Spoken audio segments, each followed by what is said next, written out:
Fala pessoal, voltamos e a gente vai tratar um pouco aqui sobre a parte de investigação e obtenção de provas. Vai remeter um pouco mais à situação aqui de parte processual. Em qualquer fase da persecução penal, serão admitidos, sem prejuízo de outros já previstos em lei, os seguintes meios de obtenção de prova: colaboração premiada, captação ambiental de sinais eletromagnéticos, ópticos ou acústicos, ação controlada, acesso a registro de ligações telefônicas, telemáticas, dados cadastrais, constantes de banco de dados públicos ou privados, informações eleitorais ou comerciais, interceptação de comunicações telefônicas e telemáticas nos termos da legislação específica, afastamento do sigilo financeiro, bancário e fiscal, infiltração por policiais em atividade de investigação, cooperação entre instituições, órgãos federais, distritais, estaduais, municipais na busca de provas e informações de interesse da investigação da instrução criminal. Então vamos falar um pouco agora sobre a colaboração premiada. Essa colaboração premiada, ela teve uma inclusão de artigos aqui pelo pacote anticrime, a 13964 de 2019, que foi o artigo 3º-A, 3º-B, 3º-C e ainda alterou o artigo 4º aqui da organização criminosa. Então, qual é o artigo 3º-A? O acordo de colaboração premiada é negócio jurídico processual e meio de obtenção de prova que pressupõe utilidade e interesse público. Aí, se na sua prova perguntar assim, qual a natureza jurídica do acordo de colaboração premiada? Você vai falar que é negócio jurídico processual e meio de obtenção de prova. Qual a natureza jurídica do acordo da colaboração premiada? Negócio jurídico processual e meio de obtenção de prova, tá?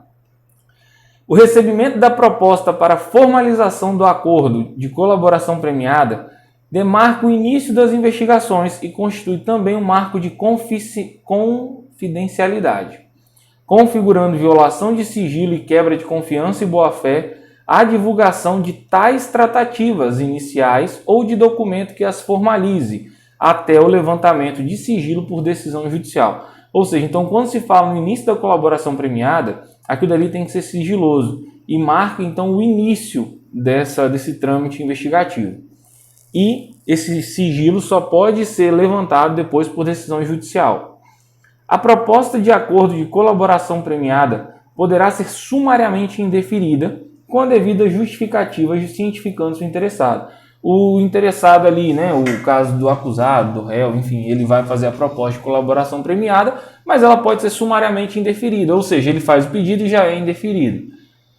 Caso não haja indeferimento sumário, as partes deverão firmar termo de confidencialidade para prosseguir com as tratativas, o que vai vincular os órgãos envolvidos e impede o indeferimento posterior sem justa causa.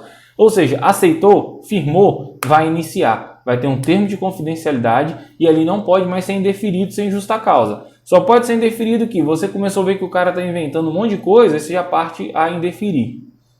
O recebimento de propostas de colaboração para análise ou termo de confidencialidade não implica por si só a suspensão da investigação, ressalvado o acordo em contrário quanto à propositura de medidas processuais, penais, cautelares e assecuratórias, bem como as medidas processuais admitidas pela legislação civil em vigor.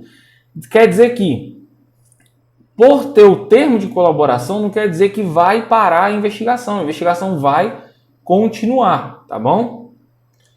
O acordo de colaboração premiada poderá ser precedido de instrução quando houver necessidade de identificação ou complementação do seu objeto, dos fatos narrados, sua definição jurídica, relevância, utilidade e interesse público. Os termos de recebimento de proposta de colaboração de confidencialidade serão elaborados pelo celebrante e assinados por ele, pelo colaborador e pelo advogado ou defensor com poderes específicos. Então, quando você fala do termo de confidencialidade, tem que ter o advogado ou defensor público, tá? Não tem para onde correr e tem que ter os poderes específicos, que é justamente para poder junto assinar o termo de confidencialidade. Não dá para fazer sem advogado.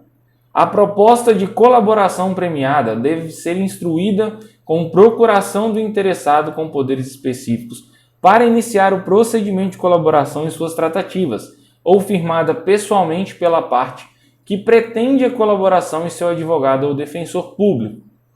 Nenhuma tratativa de colaboração deve ser realizada sem a presença do advogado ou defensor público, tá? Se fizer, é nulo.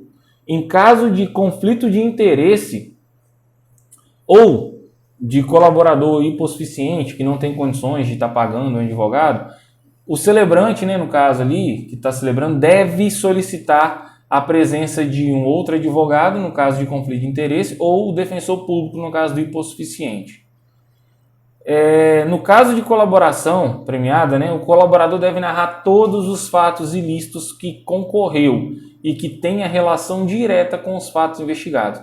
Na colaboração, ele tem que assumir o que aconteceu e falar tudo o que aconteceu, mesmo que ele esteja envolvido, né? Que no caso ele só vai colaborar se ele estiver envolvido. O juiz pode, a requerimento da parte, conceder o perdão judicial. Aqui que é importante. Quais são as consequências, no caso para o réu, de celebrar um acordo de colaboração premiada? O que vai sair de bom para ele? O juiz pode conceder o perdão judicial, pode reduzir em até 2/3 a pena, tá? Ou substituir por restritiva de direito. Mas para que aconteça isso, tem que vir dessa colaboração um ou mais resultados. E quais são esses resultados? Identificação dos demais coautores e partícipes da organização criminosa e das infrações penais. Então, ou seja, para que eu consiga ali ter um perdão judicial, ter uma redução de 2/3 da pena, de ter ali uma substituição da privativa de liberdade por restritiva de direito, né? Privativo de liberdade é tranca, restritivo de direito vamos pôr aqui, serviço comunitário. Para que isso aconteça, a minha colaboração tem que conseguir identificar algum coautor ou partícipe daquele crime, daquela organização criminosa, revelar a estrutura hierárquica e qual é a divisão de tarefa naquela organização, prevenir infrações penais que decorram dessa organização criminosa, recuperar total ou parcialmente os produtos ou proveito dessas infrações penais e localizar vítima, né? No caso, com a sua integridade física preservada, por exemplo, uma organização criminosa de sequestro. Então seria mais ou menos essa a ideia, você conseguir ali localizar a vítima. Então pelo menos uma dessas tem que resultar a colaboração premiada para que você consiga ali uma daquelas benesses lá do CAPT. Então assim, a colaboração premiada ela é um gênero e dela tem várias espécies, que é delação premiada, também chamada de apontamento ou chamamento de corréu, né? Quando aponta quem são os coautores ou indivíduos. Outra espécie é colaboração para a libertação, que é o que a gente acabou de ver, em caso de extorsão mediante sequestro e tal, que você tem as vítimas com a liberdade restringida.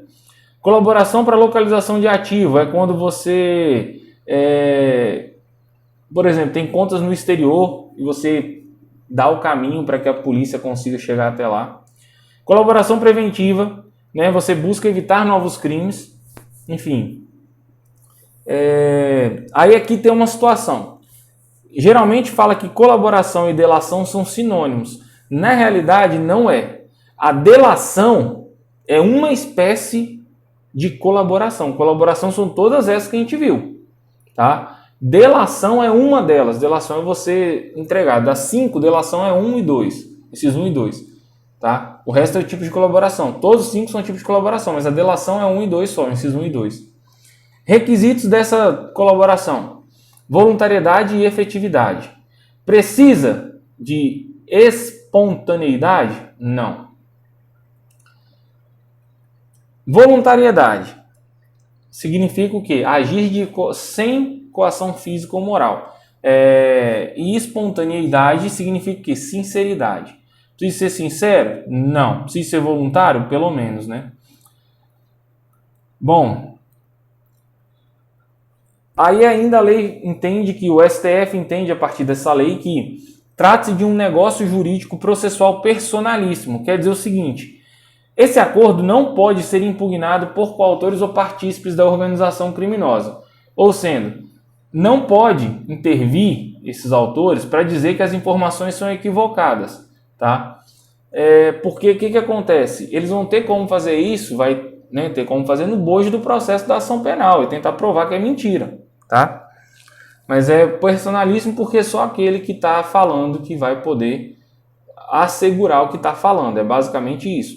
Os demais que são, vamos dizer assim, delatados, eles não vão poder falar no acordo, eles vão falar na ação penal sobre o acordo, se aquilo é verdade ou aquilo é mentira. E provar se for mentira, né? Tem como, essa ideia aqui, tem como chamar de direito premial, que é o plea bargain, né? Ou é uma ideia do direito anglo-saxão.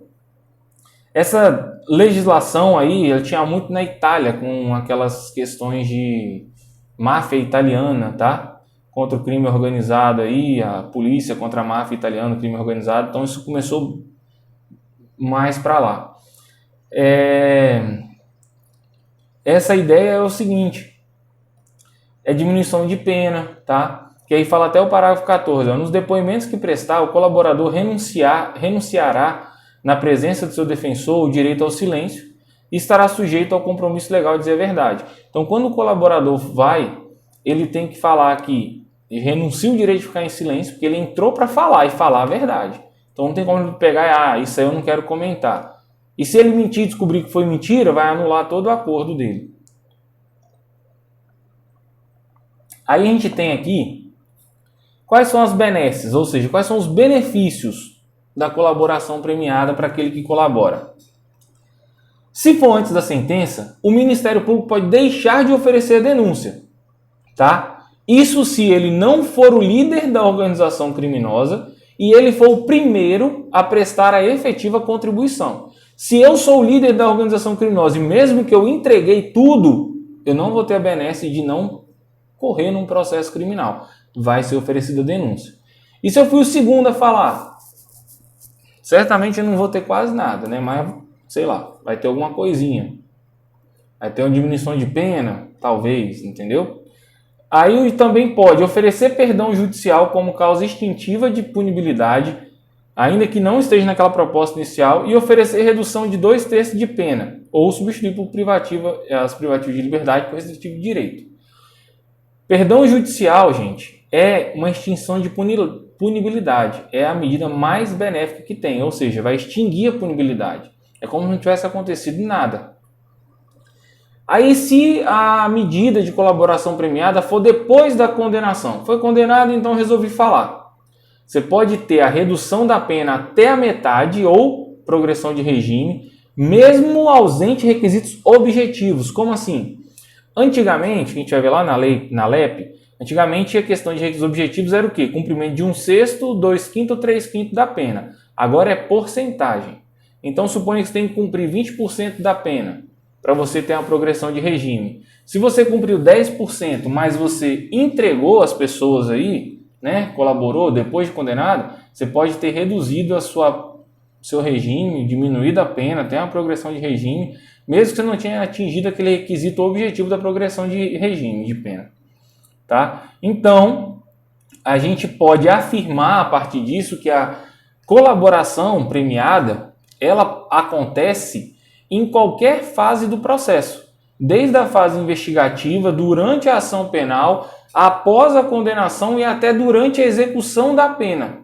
Então, a qualquer momento pode ser feita a colaboração premiada. Qual o papel do juiz, né, nessa colaboração premiada? Bom, o juiz ele não assina e nem participa do acordo. Ele apenas homologa ou não o acordo. Ele não participa das tratativas.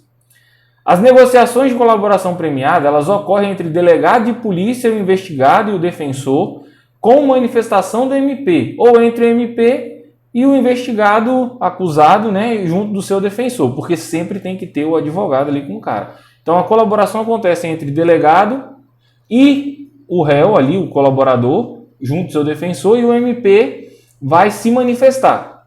Agora, se for já direto do MP com o investigado ali e o seu defensor, aí não precisa de MP se manifestar porque ele está propondo. E a partir disso, o juiz só vai participar no sentido de homologar ou não esse acordo.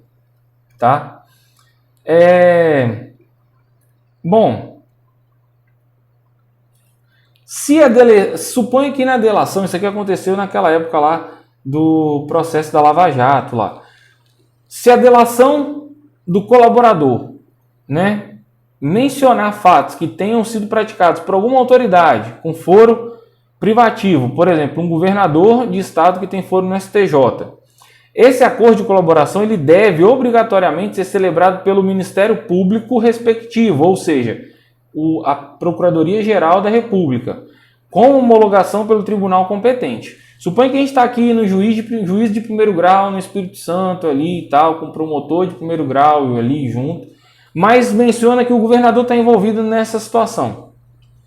Logo, esse processo sai daqui e tem que ir lá para o STJ, e o MP responsável não vai ser mais o nosso MP estadual, vai ser a Procuradoria-Geral da República lá no STJ, tá? Em relação à questão do governador, porque ele tem foro privativo no STJ. Suponha que seja aqui um juiz envolvido, ele tem foro no TJ, então parte para o TJ, Procuradoria-Geral de Justiça, e lá se resolve, tá? Foge da primeira instância aqui embaixo. Bom, deixa eu ver se tem mais algo importante. Quais são os direitos do colaborador?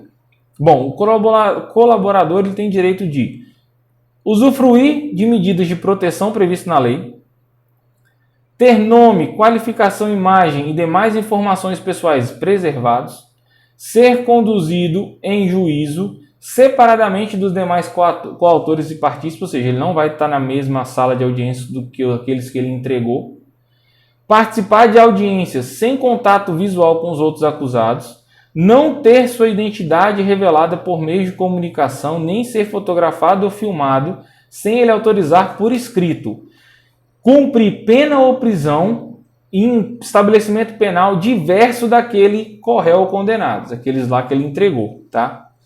O termo de colaboração premiada deve ser feito por escrito e deve conter o relato da colaboração e seus possíveis resultados, as condições que o Ministério Público ou o delegado de polícia propuseram ao réu, ali ao investigado, ao colaborador, a declaração de aceitação do colaborador e do seu advogado, as assinaturas do representante do MP ou do delegado de polícia, do colaborador e do seu defensor advogado.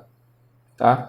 A especificação das medidas de proteção ao colaborador e à sua família quando necessário, porque às vezes pode ter que entrar na questão de lei de proteção à testemunha, aí eles teriam novas identidades, iam para outro estado, até outro país, a família, tudo isso. O pedido de homologação do acordo será sigilosa, a distribuição dele vai ser sigilosa, contendo apenas informações que não possam identificar o colaborador e o objeto. O prazo para homologação são de 48 horas, mas isso é um prazo impróprio. O que quer dizer? Que pode passar as 48 horas, que não vai ter prejuízo, mas a regra são 48 horas para homologação. Quem pode acessar esses autos? Apenas o juiz, o MP ou o delegado. O defensor vai ter acesso amplo, tá? O defensor terá amplo acesso com autorização judicial prévia, exceto em relação às diligências em andamento. Ou seja, ele vai ter acesso àquilo que está nos autos, não àquilo que está sendo investigado. Aí agora, para concluir, a gente tem aqui a ação controlada. O que é a ação controlada? A ação controlada consiste em retardar a intervenção policial ou administrativa relativa à ação praticada por organização criminosa ou a ela vinculada, desde que mantida sob observação e acompanhamento, para que a medida legal se concretize no momento mais eficaz à formação de provas e obtenção de informações. Então aqui vai ter um monitoramento constante da atividade de organização criminosa e a autoridade, em constante vigilância, escolhe o melhor momento para interceptar aquela ação criminosa, objetivando aquela colheita de provas maior, bem como mais coautores e partícipes. Eles sabem que está acontecendo, mas sabem que em determinado dia, determinada hora, vai vir toda a organização criminosa. Então você vai controlando essa ação, vai retardando para pegar depois ali ele, tá? Não se dá o flagrante no primeiro instante da atividade criminosa. Espera um pouco mais. O meio de obtenção de prova, essa ação controlada é um meio de obtenção de prova, tá? E somente pode ocorrer em relação às infrações penais cometidas por organização criminosa ou ligadas à organização criminosa, tem que ter uma investigação formal já instaurada, a organização deve estar permanentemente em observância e vigilância, ou seja, você não pode deixar para lá, tem que estar o tempo todo controlando ela, por isso que é ação controlada, né, observando. E o objetivo é conseguir mais provas e prender maior número de pessoas envolvidas naquilo dali. Tem que ter uma comunicação prévia ao juiz, que se for o caso, o juiz vai estabelecer limites, né, prazos, limites, e comunica ao Ministério Público. A ação controlada também é chamada de entrega controlada ou entrega vigiada, limpa, suja e interdição. Também é a situação de flagrante prorrogado, retardado, diferido e postergado, que a gente vê lá em processo penal. E outro ponto aqui, nós temos dois para concluir, que é a infiltração de agentes e a infiltração de agentes virtual, que veio com o pacote anticrime. A infiltração de agente é o quê? Artigo 10. A infiltração de agentes de polícia em tarefas de investigação representada pelo delegado ou a requerimento do Ministério Público, após manifestação técnica do delegado quando solicitado no curso do inquérito, será precedida de circunstanciada, motivada e sigilosa autorização judicial, que estabelecerá seus limites. Infiltração de agentes é interessante. É aqueles, igual você vê em filme de tráfico,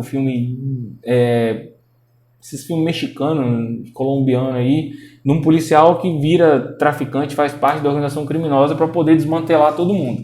Então, assim, infiltração de agente de polícia, ela pode se dar por meio de representação do delegado ou por requerimento do Ministério Público, após manifestação técnica, né, do delegado de polícia, quando for solicitado no inquérito policial. Os agentes de polícia, eles vão estar com identidade falsa, vão se infiltrar nas organizações para conhecer a estrutura, divisão de tarefa e hierarquia interna. Quando você lê assim, parece até esses filmes policiais aí, né? Exige-se que a prova não possa ser produzida por outros meios, ou seja, a infiltração de agentes já tentamos de tudo, não tem como. Para saber como é a estrutura deles, quem são os envolvidos, só se estiver lá dentro, aí infiltram a agente. O prazo é de até 6 meses, tá? Mas pode ser renovado, mas é no mínimo 6 meses ali, é de até 6 meses, pode ser 1 mês, 2 meses, 1 dia, mas tem que se ligar nessa questão do prazo, 6 meses, que ela vai ser sempre renovada a partir de 6 meses, 6 meses, 6 meses.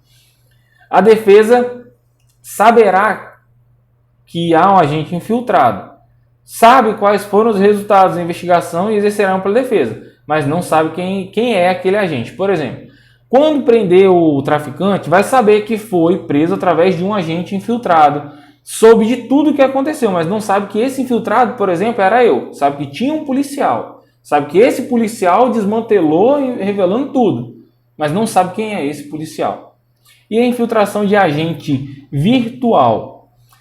Artigo 10A. Será admitida a ação de agentes de polícia infiltrados virtuais, obedecidos os requisitos no artigo 10, que é o que a gente acabou de falar, na internet, com o fim de investigar os crimes previstos nesta lei e a eles conexos, praticados por organizações criminosas, desde que demonstrada a sua necessidade, indicado o alcance das tarefas dos policiais, nomes, apelidos das pessoas investigadas, e, quando possível, os dados de conexão ou cadastrais que permitam a identificação dessas pessoas.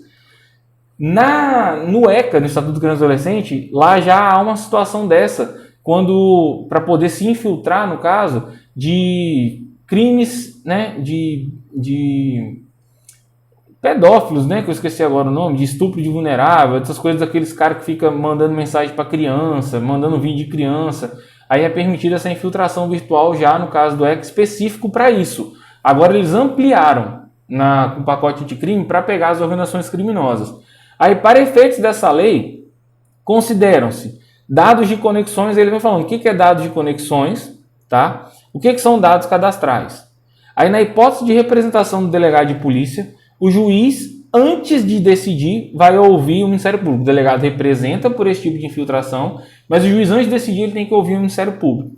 Será admitida a infiltração se houver indícios de infração penal de que trata essa lei e se não tem como produzir a prova de outro meio, como a gente já havia falado. Só que esse meio de infiltração virtual ainda é menos perigoso do que o que a gente viu lá atrás de infiltração do agente na própria organização criminosa, né? A infiltração pode ser autorizada por até 6 meses, sem prejuízo de renovações, desde que esse total de renovações, sempre com ordem judicial fundamentada, não exceda 720 dias e seja comprovada a necessidade. Lá no de agente, a gente vê que é no mínimo 6 meses sem prejuízo de prorrogações. Já nesse virtual, ele dá um limite de 720 dias. Findo esse prazo, o relatório circunstanciado juntamente com os atos eletrônicos vai ser imediatamente apresentado ao juiz, que vai cientificar o Ministério Público. Tá?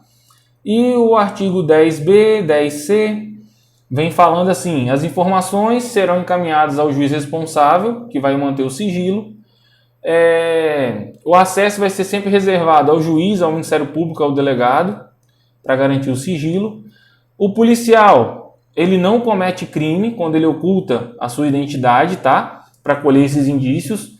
Agora, se o policial ele não observar esses limites, tá? Esses limites e a finalidade específica dessa investigação, ele vai responder pelos excessos que ele cometeu. E aí, concluída a investigação, todos os atos eletrônicos praticados deverão ser registrados, gravados, armazenados e encaminhados ao juiz e ao MP com um relatório. Esses atos desse artigo vão ser reunidos, tá? Para subsidiar ali o processo criminal contra aquela organização criminosa, beleza? Então, assim, esses são pontos trazidos pela nova lei do pacote anticrime, tá? Então é importante que vocês se atentem à leitura e gravem aí os principais pontos sobre essa lei. Como eu já falei desde o início, o objetivo das aulas no material vocês vão estudar um pouco mais aprofundado e as aulas vão vir aqui para poder simplesmente trazer pontos específicos e vocês conseguirem assimilar. Beleza? Então é isso aí, a gente fica por aqui e qualquer dúvida a gente está à disposição.